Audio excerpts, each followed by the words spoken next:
हरिनगर नाम का एक छोटा सा गांव था। उस गांव के लोग बहुत धार्मिक थे और पूजा पाठ किया करते थे। इसलिए गांव में बहुत सारे मंदिर बने हुए थे। गांव के एक कोने में एक छोटा सा टूटा फूटा घर था जिसमें मुन्नी, गणपत और उनकी माँ राधिका रहा करती थी। मुन्नी 10 साल की हो चुकी थी और उसका भाई गणपत उससे बड़ा था। दोनों भाई बहन एक दूसरे को बहुत प्यार करते थे और साथ साथ खेला करते थे। मुन्नी और गणपत भगवान गणेश के बहुत बड़े भक्त थे।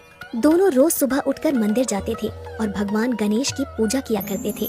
उनकी माँ राधिका भी गणेश भगवान को बहुत मानती थी और अक्सर गणेश भगवान के नाम पर घर में लड्डू बनाती रहती थी। लेकिन उनके घर की स्थिति बहुत खराब थी। राधिका दिन भर मेहनत मजदूरी करके पैसे कमाती थी और अपने दोनों बच्चों का पेट पालती थी। एक दिन राधिका काम करके शाम को वापस अपने घर लौट रही थी। रास्ते में उसे बनिए की दुकान दिखाई देती है। अरे चाचा, आज तुम दुकान पर कैसे आ गए? और बिट्टू कहाँ है?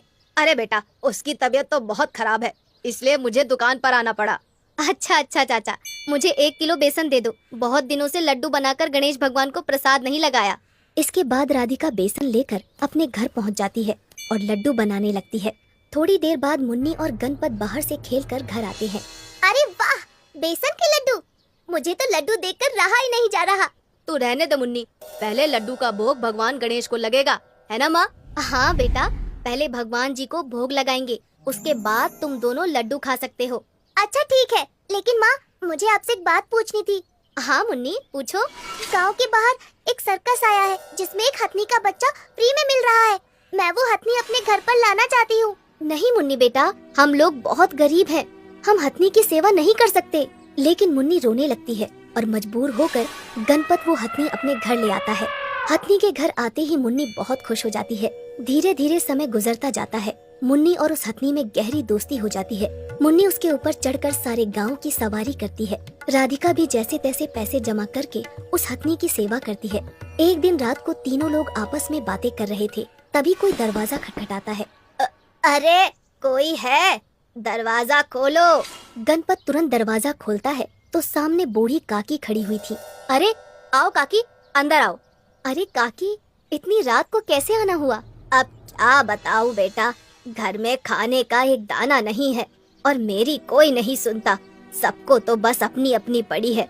अगर तुम मुझे कुछ पैसे दे दो तो बड़ी मेहरबानी होगी। इतना सुनते ही कुछ देर के लिए सभी लोग शांत हो जाते हैं। फिर अरे कोई बात नहीं काकी, मेरे पास कुछ पैसे पड़े हैं, तुम ले जाओ। इतना कहकर राधिका अंदर जाती है और कुछ पैसे लाकर बूढ़ी काकी को दे देती है। भगवान तुम्हारा भला करे बेटा। इतना कहकर बूढ़ी काकी वहाँ से चली जाती हैं। बूढ़ी काकी के जाते ही गणपत अपनी माँ से पूछने लगता है। माँ, हमारे पास केवल उतने ही पैसे थे, तुमने वो भी पैसे काकी को दे दिए, क्यों? अब हम लोग क्या करेंगे? बेटा, किसी जरूरतमंद की मदद करना बहुत ही नेक काम होता है, ऊपर वाला सब ठीक कर देगा। इसके बाद सभी लोग सो जाते हैं। अगली सुबह होते ही राधिका काम पर जाने लगती है। अरे गणपत, मैं पास वाले गांव में काम करने जा रही हूँ, हो सकता है आते आते रात हो जाए। हाँ ठीक है माँ, हम लोग घर पर ही रहेंगे। राधिका काम पर चली जाती है। अपनी माँ के जाते ही मुन्नी गणपत के पास आती है। भैया, घर में एक भी पैसा नहीं, अकेले माँ कब तक हमें खिलाती रहेंगी? हमें भी कुछ करना चाहिए।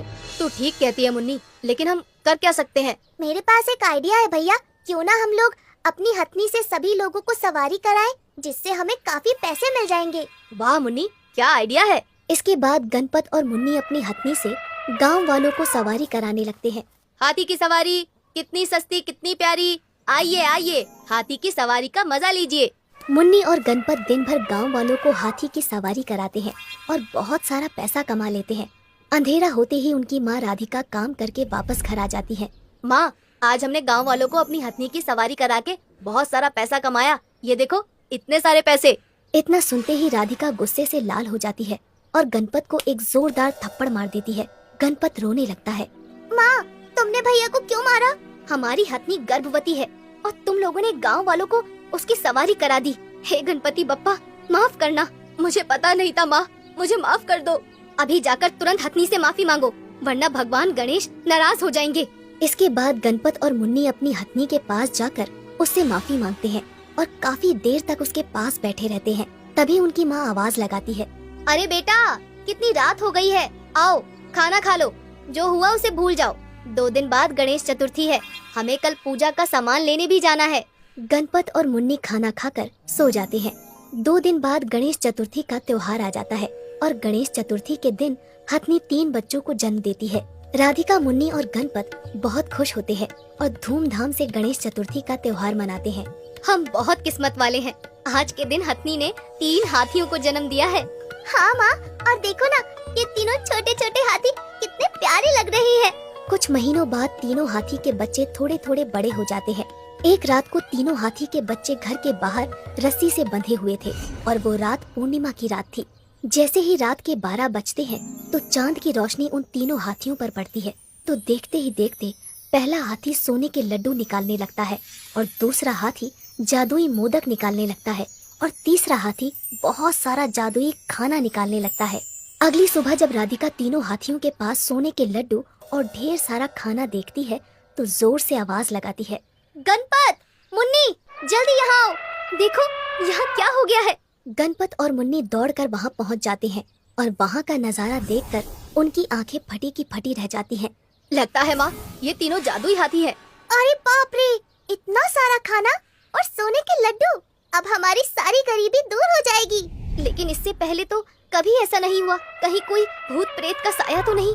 माँ, कल पूर्णिमा की रात थी और इससे पहले हमने कभी भी तीनों हाथियों को रात को बाहर नहीं बांधा था। थोड़ी देर बातें करने के बाद वो लोग सारा जादुई खाना और सोने के लड्डू उठा लेते हैं। राधिका और गणपत शहर जाकर सोने के लड्डू बेच देते हैं। इससे उन्हें ढेर सारा पैसा मिल जाता है और वो लोग बहुत बड़ा घर बनवा लेते हैं और साथ ही तीनों जादुई हाथियों और उनकी माँ हथनी के लिए भी एक बड़ा सा बाड़ा तैयार करवा लेते हैं। हर पूर्णिमा की रात को वो तीनों जादुई हाथी ढेर सारा जादुई खाना, जादुई मोदक और जादुई सोने के लड्डू देते थे। राधिका, मुन्नी और गणपत ढेर सारा जादुई खाना गांव के गरीब लोगों में बांट देते थे और अपने घर के बगल में एक बहुत बड़ा गणेश भगवान का मंदिर बनवाते हैं। धीरे धीरे आसपास के बहुत सारे गाँव में ये बात फैल जाती है कि वो तीनों हाथी जादुई हैं। दूर दूर से लोग जादुई हाथियों के दर्शन करने आने लगते हैं। धीरे धीरे समय के साथ वो तीनों जादुई हाथी और बड़े हो जाते हैं। एक दिन मुन्नी अपनी माँ राधिका से कहती है, माँ, जैसे जैसे हमारे तीनों जादुई हाथी बड़े हो रहे हैं, वैसे वैसे वो और ज्यादा जादुई खाना और सोने के लड्डू दे रहे हैं। हाँ बेटा, सब गणेश भगवान की कृपा है। हमारी सारी गरीबी दूर हो गई और अब हमारे पास ढेर सारी धन संपत्ति है। इसलिए अब हम सारा जादुई खाना और जादुई मोदक और ये सोने के लड्डू जरूरतमंद लोगों और गरीबों में बांट देंगे।